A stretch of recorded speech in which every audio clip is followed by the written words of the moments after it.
Bem-vindos, senhores telespectadores, os açorianos em geral e, em especial, os açorianos da diáspora do Canal 20. Bem-vindos a mais um programa Duelo de Ideias e hoje o meu convidado é um pedagogo e escritor que tem entregue a esta terra um labor insano. Eu trouxe alguns dos livros que ele publicou. Todos os Santos, uma tese de doutoramento sobre os jesuítas nos Açores, com especial incidência em Ponta Delgada. É uma obra de fôlego, que quem gosta de história é um instrumento indispensável para conhecer não só a nossa mentalidade, como também a nossa vida ligada à religião dessa companhia tão polémica como é a Companhia de Jesus. Não sei se ainda há algum exemplar à venda, é um livro raro e precioso. Tenho aqui outro trabalho do professor José Maria Teixeira Dias, professor doutor José Maria Teixeira Dias, A Vida e Obra de Manuel Francisco de Medeiros Botelho. Ele é um pedagogo, como disse, portanto, toda a vida professor, aliás foi quando eu o conheci há muitos anos como professor da Escola Industrial e Comercial de Ponta Delgada. Enfim, deixou-se fascinar pela vida deste outro personagem ligado também ao nosso ensino. Depois uma outra obra de muito fôlego, A História do Povo Açoriano, que só o título vale uma tese, porque há aqui polémicas nestas frases, desde logo a existência ou não do povo açoriano, que é uma coisa, como sabem, há muitos políticos que não aceitam, mas o professor Dr. Teixeira Dias, que é oriundo do norte do país, de Amarante, e já estou adiantando um bocadinho da nossa conversa, resolveu corajosamente, como professor de História que ele é, e doutorado, com alta classificação e muito mérito, resolver atirar uma pedra no charco e fazer este trabalho que é imprescindível para quem quiser conhecer a história dos Açores. A última obra que eu conheço dele é A Vila Nascida do Mar, a Vila Franca, porque ele casou em Vila Franca e, claro, uma vez em Vila Franca nunca mais pode ver-se livre do fascínio da velha capital micalense.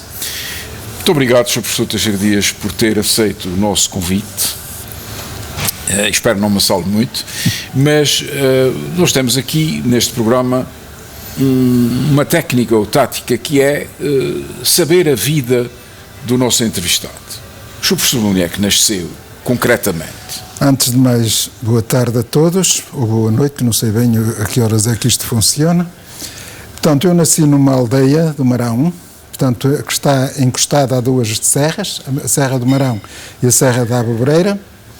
Estudei, portanto, fiz a quarta classe, a antiga quarta classe, portanto, com a minha mãe, lá na aldeia, e depois... Sua mãe era professora? A minha mãe era professora, portanto, professora do ensino primário. O professor era o filho da senhora professora? Não era o filho da senhora professora. O pior mal era ser filho da senhora professora. Então porquê? É porque sempre que alguém precisava de apanhar, eu entrava em primeiro lugar. Como quem diz, se o outro apanha, tu também apanhas. Já agora deixe-me dizer, o senhor é um pedagogo, concorda com aqueles corretivos que nós tínhamos em crianças? Há uma dificuldade muito grande hoje em admitir corretivos. Hoje toda a gente barafusta e toda a gente põe de lado todo o castigo. Eu não sou adepto dos castigos de alguns que sofri, dos que dei, penso que só castiguei um ou dois, castiguei muito pouco, e penso que tem que haver um travão dentro da educação. Quer dizer, eu ouço hoje a maior parte dos indivíduos que saíram do ensino, portanto, antigos professores, que são meus colegas, todos a queixarem-se, sobretudo os últimos a sair, que já não podiam aturar mais. E eu espanto-os muito por dizer que ainda gostava de estar a dar aulas. Porque, mas então porquê? Eu gostava porque eu acho que se a pessoa for capaz de comunicar com os alunos suficientemente, eu não me recordo, mesmo na então Escola Técnica, e que depois se tornou Domingos Rebelo, onde eu ensinei a maior parte do tempo, portanto eu ensinei noutros lugares, eu não me recordo propriamente de ter tido aquilo que nós pudéssemos chamar uma guerra com alunos. Tive alguns que eu conheci depois que, desculpe o termo, futebolístico, fintaram-me. Houve pelo menos um que me ficou marcado na vida porque ele fintou-me de uma maneira que eu não esperava de maneira nenhuma. Fintou-me na medida em que influenciava os colegas para não trabalharem tanto quanto eu queria, para ele também não trabalhar. Mas para a frente deixamos isso em paz e sossego. Eu dei-me muitíssimo bem e ainda dou com a maior parte dos que foram meus alunos e ainda hoje, com, portanto, 78 anos que já tenho, juntamente com colegas meus, tivemos 3 anos a ler os Lusíadas e, se tudo correr bem, este ano, para mim são sempre os anos letivos, vamos ler os sonetos do Antero. Muito bem, mas então voltando à vossa escola primária, cumpre o ensino primário tudo com a sua mãe? Tudo com a minha mãe. A sua mãe era boa professora? Desculpa, é uma pergunta chata de fazer. A minha mãe era boa professora, mas tinha um problema, aliás foi uma das mais bem classificadas no curso dela, e eu ainda hoje tenho uma dúvida do que é que ela era realmente como professora. É que ela estava no Porto, portanto, onde estavam os irmãos todos, ela tinha uns 10 ou 11 irmãos, eu não os conheci todos. Não os conheci porque, eu já conto porquê. E a minha mãe foi para Coimbra fazer o curso de magistério. E todos os médicos que vinham à aldeia, sempre que vinham fazer consultas, a primeira pessoa que chamavam era a minha mãe. E eu depois soube que em Coimbra, durante o consulado do Sidónio Pais, que coincide exatamente com a idade em que ela estava a estudar, houve em Coimbra uma escola que era para professoras da pré-primária e enfermeiras. Juntavam as duas formaturas. Eu penso ainda ter tempo de ir a Coimbra, saber, porque eu sei que a escola existiu lá, sei que formou pessoas. E a minha mãe esteve muito tempo, teve uns 4 ou 5 anos, à espera de encontrar lugar. E, às tantas, concorreu para a terra dos pais dela, que era Santa Cristina de Figueiró, também no concelho de Amarante, mas, por sorte, foi parar à minha aldeia, portanto, onde, por acaso, encontrou o meu pai, portanto, que casaram e lá viveram o tempo todo, criaram 7 filhos, 2, ou melhor, 3 já morreram, ainda estamos 4 vivos. Muito bem. Então o doutor acaba a escola primária e depois? E depois, em princípio, eu iria para uma coisa chamada Instituto Sidónio Pais, que é próprio para filhos de professores. Aliás, ainda existe. E as minhas irmãs estiveram lá. Portanto, eu tenho 3 irmãs ainda vivas, são as 3 professoras e as 3 estiveram lá. Ia para Lisboa. Entretanto, nas férias, antes de eu ir para esse instituto, que depois ia ter aulas no liceu, não sei qual era, em Lisboa, no Porto sei, em Lisboa não sei qual era, apareceu um missionário lá em casa, que era primo da minha mãe, ou pelo menos apresentou-se como tal, e entusiasmou-me a minha mãe, disse, tu não queres ir? E eu disse, está bem, eu vou. E fui para o seminário, aliás, qual seminário? O seminário do Espírito Santo, aliás, onde esteve um seu cunhado que conhece muito bem, o Zé de Almeida, esteve lá. Portanto, por isso é que nós nos conhecemos lá. Muito bem, e até eram da mesma idade, praticamente. Éramos da mesma idade, mas com um problema, é que nós, no continente, íamos muito novos. Eu fui para lá com 11 anos e o Zé de Almeida foi com 13. Portanto, o Zé de Almeida era um ano atrás de mim, embora fosse mais velho do que eu.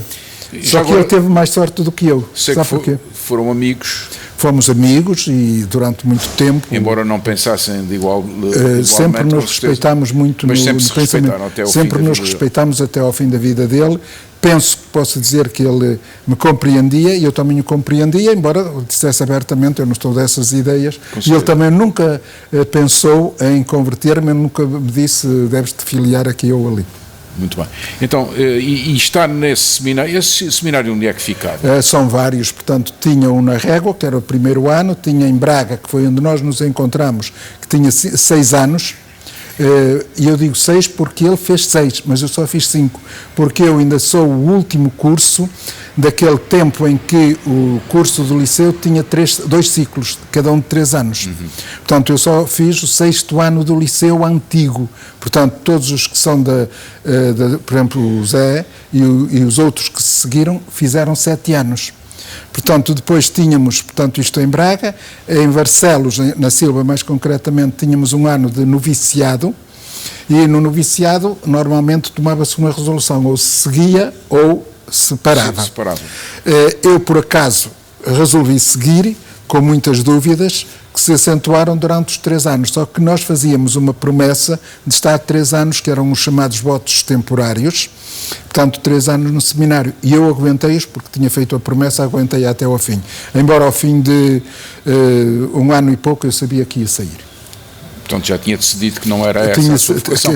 E esses 3 anos são mesmo em Portugal ainda? Só, é tudo em Portugal. Portanto, mas sei que o professor esteve em Salamanca. Estive em Salamanca depois, porque eu saí do seminário com 10 anos de seminário, portanto, com o curso, digamos, preparatório todo, o curso de filosofia e o 1º ano de teologia. E davam-nos, por muita mercê, a equivalência ao 5º ano de letras.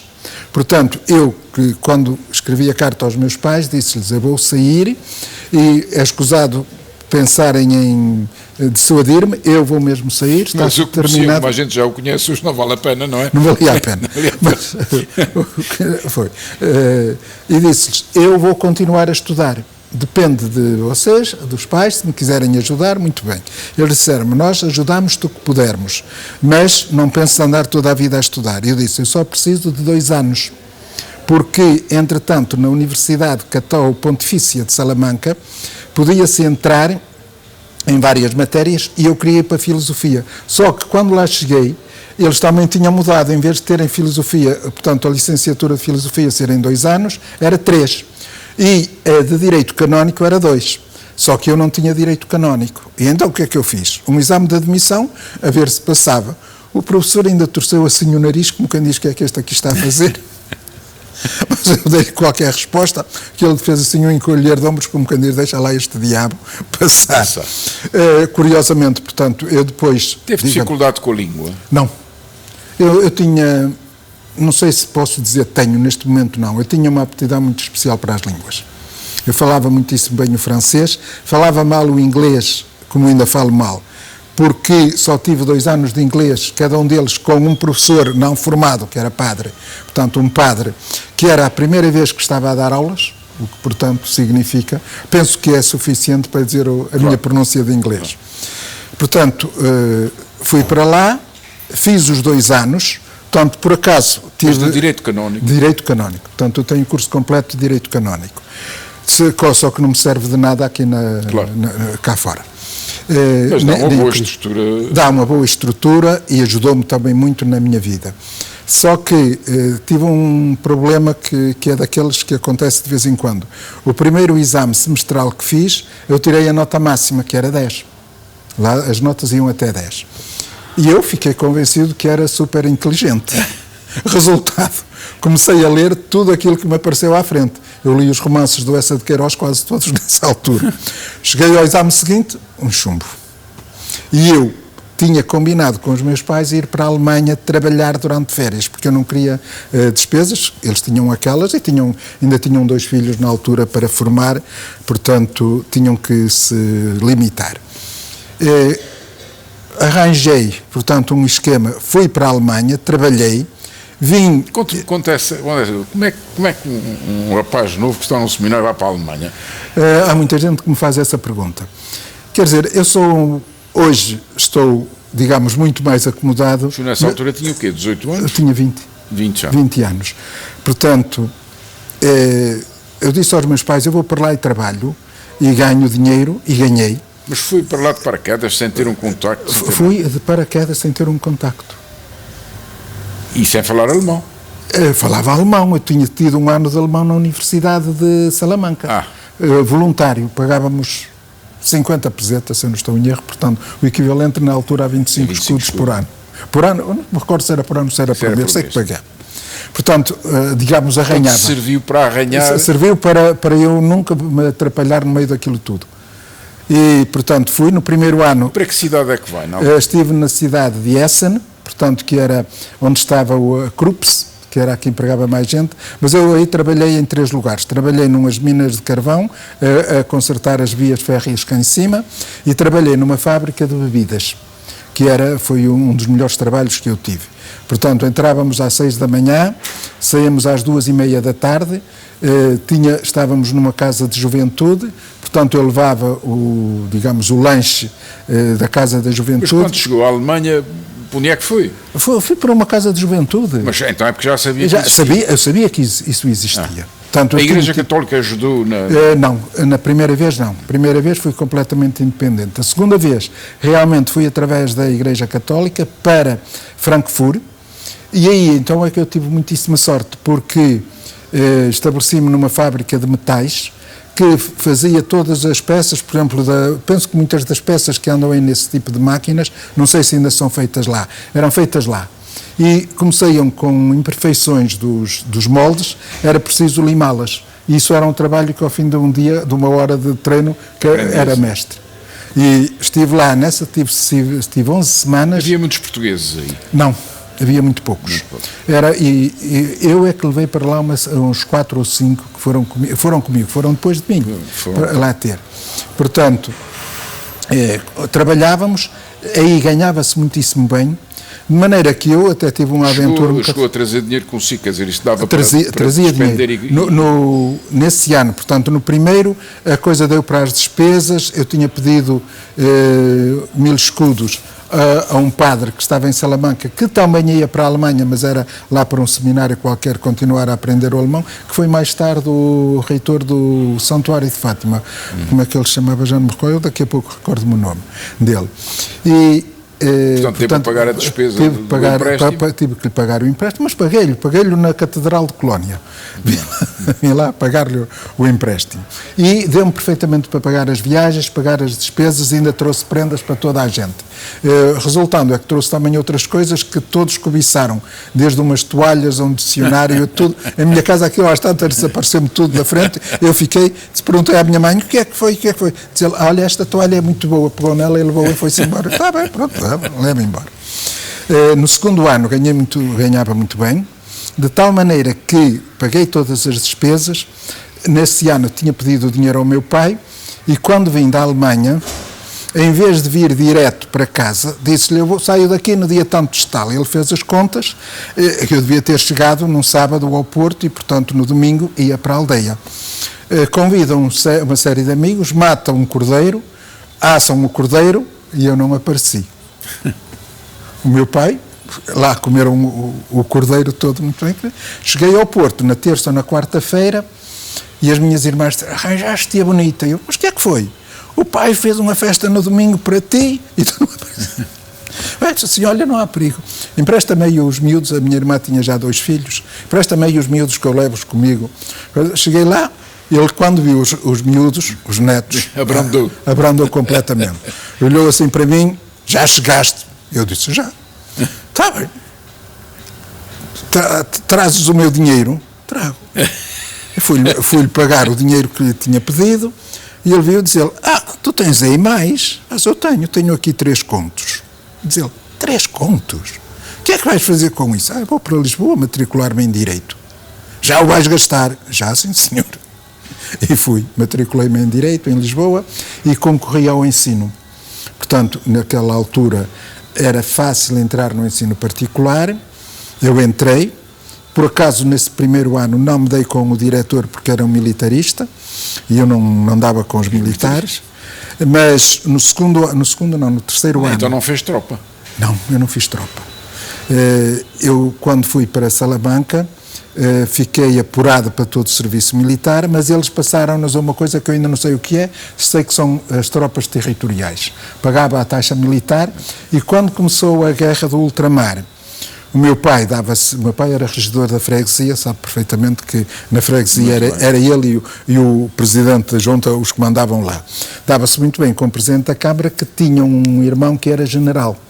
E o meu pai falava com os dois e tal, perguntou-lhe, diz ele, e o general disse ao meu pai, diga ao moço, era assim que eles tratavam os rapazes novos, que não faz ondas de maneira nenhuma. Paga a taxa militar, não paga tudo, paga cada ano o seu. Aliás, eu encarreguei a minha mãe, mãe, tu pagas isso que é para eu não me esquecer. E ela pagou religiosamente. Pagou. Os últimos paguei-os eu já aqui em São Miguel. quando veio o 25 de Abril ainda devia uns anos quaisquer, apaguei aquilo tudo uma vez para não me chatear mais. E então, portanto, como não fui militar, não sei porque eu detestava o espírito dele. O segundo ano já dei num colégio, já no Alentejo, estive lá 4 anos, dei-me muitíssimo bem, ainda consegui fazer o primeiro ano de Direito, mas no segundo... Na Clássica. Portanto, eu estive lá matriculado. Lembra-se dos professores que teve? Tive o Didi, como é que ele chamava? Qualquer coisa Dias, o Paulo Cunha, tive João Dias Marques. O Dias Marques, eu sei que lhe chamavam o Didi, nunca conheci por outro nome. O Miguel Galvão Teles, um assistente do Marcelo, que eu não me recordo o nome dele, e um que foi o Marques Guedes, se eu não estou em erro. Constitucional. Que dava outro qualquer. No segundo ano, fui fazer exame de Direito Civil e o professor, que era um assistente do Paulo Cunha, deu-me um problema qualquer para resolver, à luz do Código do Direito, sei que eu resolvi o problema e diz-me assim, agora condeno o indivíduo. Eu disse, nossa, professor, desculpa uma coisa. Então eu acabei de o condenar e vou absolvê-lo. Diz-ele, se quer ser advogado, condena ou absolve. Eu disse, olha, desculpe lá, eu por acaso nessa altura já gostava de ser professor, porque tinha mesmo gostado de ser professor e achava-me perfeitamente à vontade.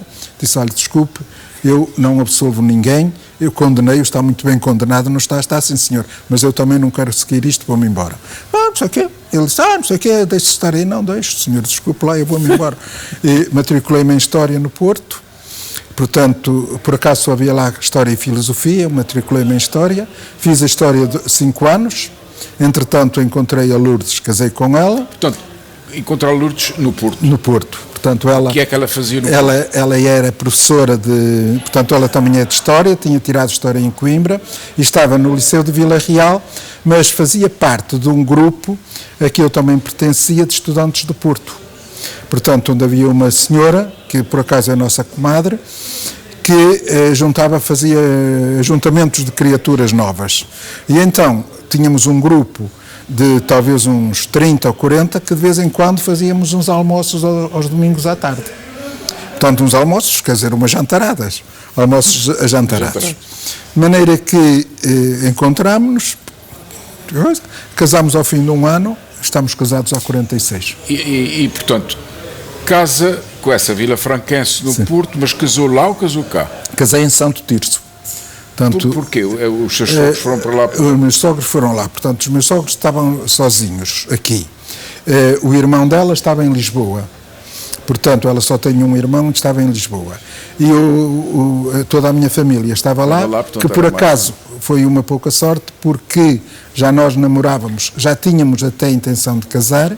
O meu irmão, que penso que já sabe, morreu na guerra. Portanto, morreu nesse ano, quer dizer, o casamento foi uma simples festa de família, de umas 40 pessoas, 50, não fizemos espavento nenhum, até porque os padrinhos, era para ser o meu irmão, ele não pôde ser, porque morreu, portanto, eu convidei os meus pais e não ia fazer grandes festas, portanto não fiz. Portanto, casam no Porto, ficam no Porto? Ficámos no Porto com a intenção de ficar lá.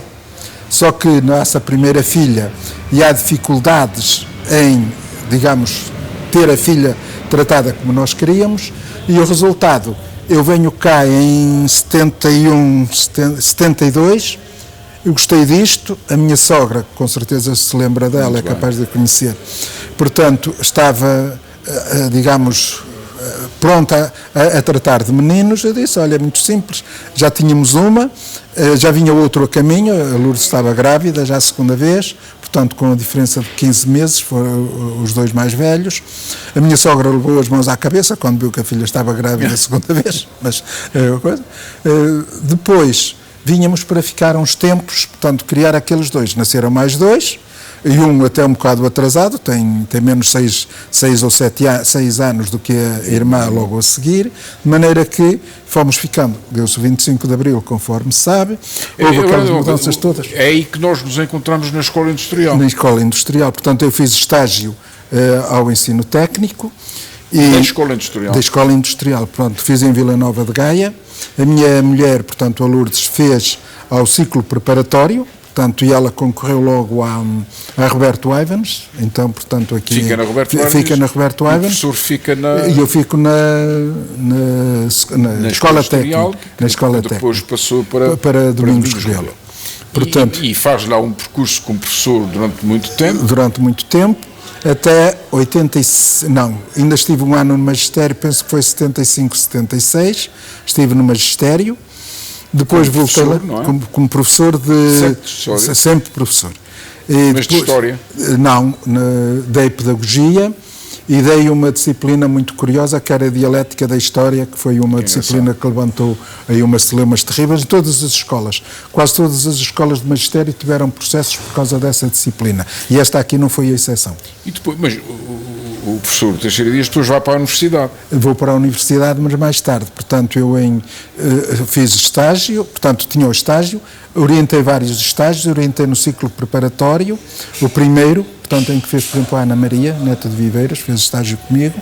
Depois orientei na Escola Técnica, onde fez o Zé e a Maria do Carmo.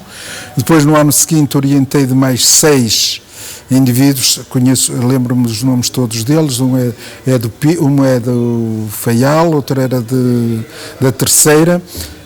Onde é que entra para a universidade? Entro para a universidade em 88, depois de ter estado mais 3 anos no magistério. E é aí que faz o doutoramento? É aí que faço o doutoramento, porque eu nunca quis estar num lugar em que não tivesse, digamos, direito para estar lá. E para estar numa universidade tinha que ser doutorado. Fiz o doutoramento, mas entretanto fui convidado para fazer parte da lista do PS à Assembleia da República. Vamos falar um bocadinho, o nosso tempo está acabando, infelizmente, mas tem sido fascinante esta viagem pelo tempo e pela sua vida, que é também fascinante como professor, e penso que um caso único entre nós. Único? Uau, devemos. Sim, único, uma pessoa que vem de tão longe e que dedica toda a sua vida como pedagogo a esta terra, enfim, ensinando gerações e gerações, não é fácil. Como é que o doutor era um homem de esquerda? Eu penso que sim. Ou era democrata apenas? Quer dizer, 25 de Abril? Eu tive contacto no Porto com várias pessoas que eram da família de Sá Carneiro. E, portanto, já mesmo no Alentejo, eu contactei com muitas pessoas que se via perfeitamente que não eram, digamos, afetas ao regime. Não eram afetas ao regime. E aliás, eu digo-lhe de passagem, posso dizer-lhe de passagem, essa desafecção ao regime, não sei se esta palavra existe, mas deve-se compreender, foi-me incutida por um padre açoriano. Então? Foi meu professor de filosofia e era imensamente crítico em relação ao regime. De maneira que ele realmente fez-nos pensar. Lembra-se de que ilha é que ele era? Daqui de São Miguel. De São Miguel. Ele era... Porque depois dá-se o 25 de Abril. Dá-se o 25 de Abril e eu sou apanhado no meio disso tudo. Quem é que o convida para o PS? Quem me convida para o PS é um senhor de Vila Franca e ele me convida para o PS. Ele convida-me para ser indicado como membro da Comissão Administrativa da Câmara de Vila Franca. Logo a seguir ao 25 de Abril? Logo a seguir ao 25 de Abril. E o professor aceitou? Eu aceitei. Aceitei porque sempre achei e continuo a achar, que as pessoas devem fazer aquilo que, ou pelo menos experimentar tudo. E diga uma coisa, mas depois, quem é que o convida para candidato a deputado? Quem me convida foi o Zé Contente, portanto, que era meu colega na universidade, que estávamos no mesmo gabinete, e ele disse-me logo, porque na altura o professor Medeiros Ferreira era o que encabeçava essa lista, e pensava-se, aliás, não sei se ele pensava ou não, mas pensava-se que ele ia para ministro. Mas ele só queria um ministério, que eu sei qual era. Negócios estrangeiros, talvez. Era negócios estrangeiros que ele queria. Onde ele se sente e o Jaime Gama cortou-lhe o caminho. De maneira que eu pensei que não ia. Entretanto, o Sérgio, que era o segundo, veio para Angra do Heroísmo para se candidatar à Câmara. Portanto, esteve a diretor regional não sei de quê, e depois candidatou-se à Câmara. E eu fui substituído. E é nessa altura que avança? Que eu avanço. Então conte-nos um bocadinho dessa... O senhor não é um homem fácil, não é dobrável, nem é político no sentido costumeiro do termo. É um homem de marão, não é? Antes de quebrar, de torcer. Não é? Antigamente, o grande slogan dos autonomistas de 1895 é: para cá de marão, mandam os que cá estão. Portanto, o Chu sempre foi um homem desse estilo. Como é que aguentou aquilo? Muito mal. Tão mal que eu aguentei que só não saí porque eu sabia, eu não era capaz de sair unicamente, digamos, sair. Eu tinha que dizer porque é que saía. E o que eu ia dizer, sei perfeitamente que a comunicação social me cairia em cima de uma maneira impressionante. E, portanto, eu tomei uma atitude que eu não sei, é possível que até que a considerem de cobardia, que foi o seguinte: já que estou aqui, falta-me um ano, deixa-me acabar isto. Foi na altura que eu escrevi aquele livro sobre o Medeiros Botelho. Portanto, o inspetor, eu fiz toda a investigação, eu fiz lá da Assembleia. Portanto, ia mesmo lá à Assembleia, aos documentos da Assembleia, à Torre Tombo, etc. O pedagogo absorveu o político. Foi. De maneira que, quando chegou ao fim, eu via toda a gente atrapalhada e só eu e um senhor que hoje é candidato a Presidente da República, o Henrique Neto, andávamos os dois perfeitamente e diziam-me todos: não sei o quê, não fazes isto, tu não vens para cá. Eu nunca mais ponho aqui os pés. Eles: não sei porquê. Quando vim para cá, ainda tentaram levar-me para a Assembleia Regional, mas a quem me telefonou, até não me apanhou a mim, apanhou a minha mulher, e a minha mulher perguntou: mas revelar quem foi? Foi Carlos César que me convidou. Portanto, eu sei o que é que ele queria que eu fosse para a Assembleia para a Educação. Mas eu disse-lhe: olha, não vale a pena, não quero.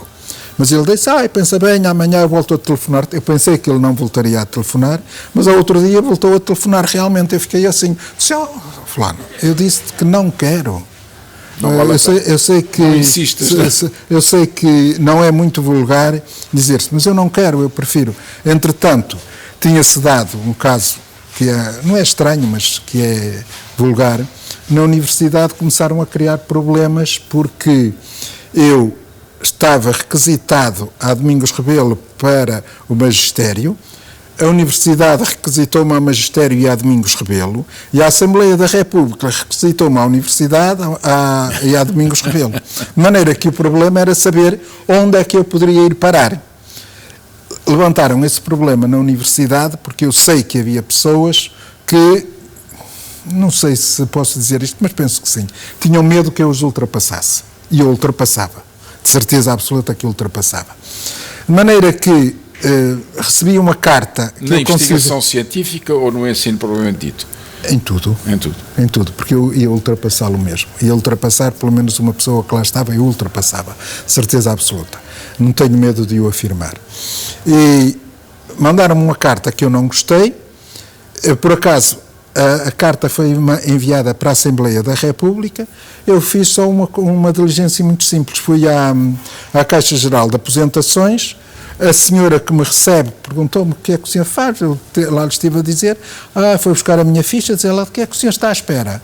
Eu tinha 62 anos nessa altura, portanto eu pensei trabalhar mais 5 ou 6 anos.